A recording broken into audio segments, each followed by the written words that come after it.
আসসালামু আলাইকুম গাইছ। আজি মোৰ গাটো ইমান ভাল নাই যদিও মোৰ মূৰৰ বিষ অলপ অলপ। মই দুপৰীয়া সাজ বনাবৰ কাৰণে পাচলি হেৰি কৰি আছোঁ। নিজৰ ঘৰৰ বাৰীৰে ভেন্দিকেইটা আছিলে, মই ছিঙি দিলোঁ।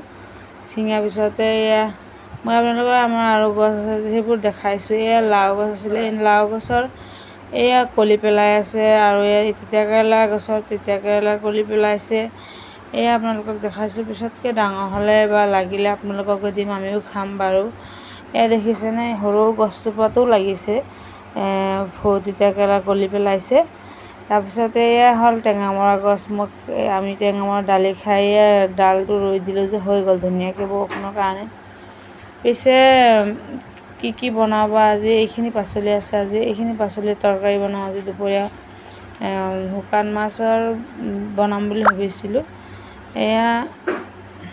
শুকান মাছ হয়। শুকান মাছ কাটি কুটি নহৰু পিঁয়াজ চিয়াজ হেৰি কৰি ল'লোঁ। বেঙেনাকেইটা ফ্ৰাই কৰি দিম বুলি ভাবিছোঁ। দুপৰীয়া তৰকাৰী বনাই আছোঁ। তৰকাৰী বনোৱাৰ পিছতে মই কাপোৰকেইটা শুকুৱালে ৰাতিপুৱাই ধুই দি কাপোৰকেইটা ভৰালোঁ, ভিতৰত ভৰাই আছোঁ।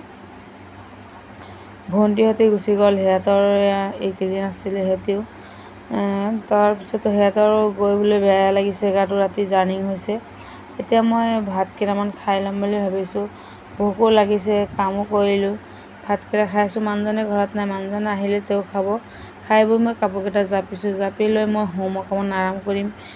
আৰু আপোনালোকৰ ভিডিঅ'টো মোৰ কেনেকুৱা লাগে, আপোনালোকে ভিডিঅ'টো যদি আপোনালোকৰ ভাল লাগে লাইক কৰিব, কমেণ্ট কৰিব, শ্বেয়াৰ কৰিব, আৰু ফেচবুক প্ৰফাইলত আপোনালোকে ফ'ল' কৰিব। আজি ভিডিঅ' ইমানলৈকে।